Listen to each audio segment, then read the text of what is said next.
Je m'appelle Oumar Touré. Mon nom ne vous est pas inconnu car il apparaît dans le procès-verbal de l'affaire opposant mademoiselle AJ Sarah l'honorable député Ousmane Sonko.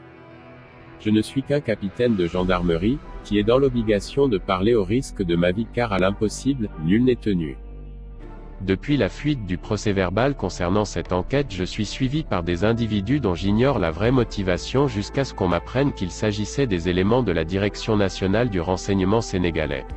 Pour une affaire privée, j'ai été plutôt très surpris par cette mesure. J'ai ainsi saisi ma hiérarchie par correspondance en date du 3 mars 2021 de mes craintes pour ma sécurité et celle de ma famille. Depuis lors, aucune mesure n'a été prise et les individus continuent leur forfaiture en suivant tous mes déplacements, allant même jusqu'à mettre sous écoute mes communications en anticipant tous mes faits et gestes. Ce qui constitue une violation de mes droits constitutionnels. Tout cela parce que je suis soupçonné à tort d'être à la solde d'un opposant que je n'ai rencontré que le jour de la remise de sa première convocation dont j'étais porteur, donc en faisant mon travail conformément aux ordres de mes chefs. Il est vrai que je suis astreint au droit de réserve.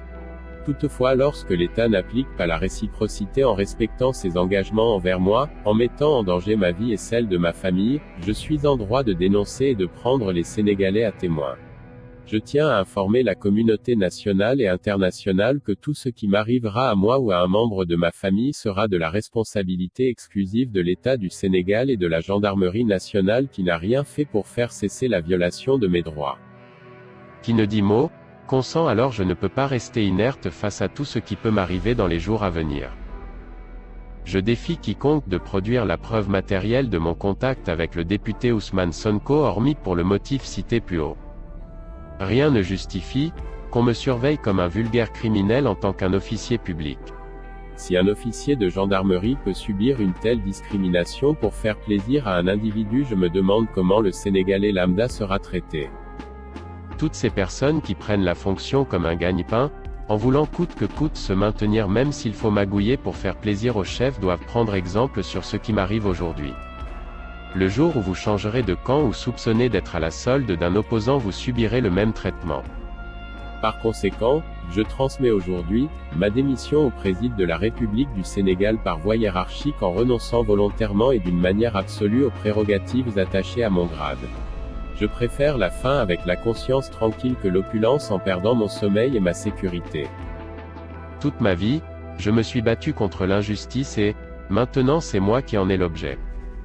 Mon plus grand honneur fut de servir la patrie par le biais de la gendarmerie, constituée en grande partie d'hommes intègres et de valeurs que je n'oublierai point jusqu'à mon dernier souffle. Je déplore tout ce qui est en train de se passer dans notre pays pour une simple affaire. Je présente mes condoléances à toutes ces familles qui ont perdu leurs proches durant ces derniers jours.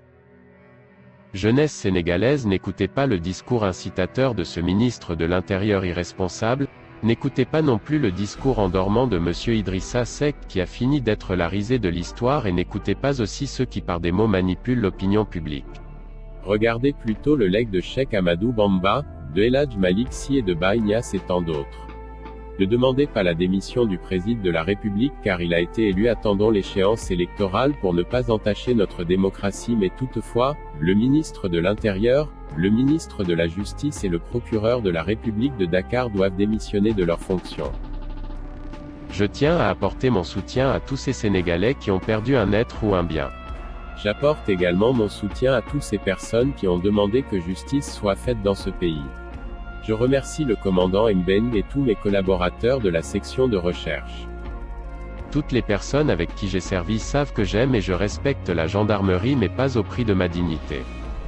J'espère que la paix reviendra dans notre cher pays. Merci.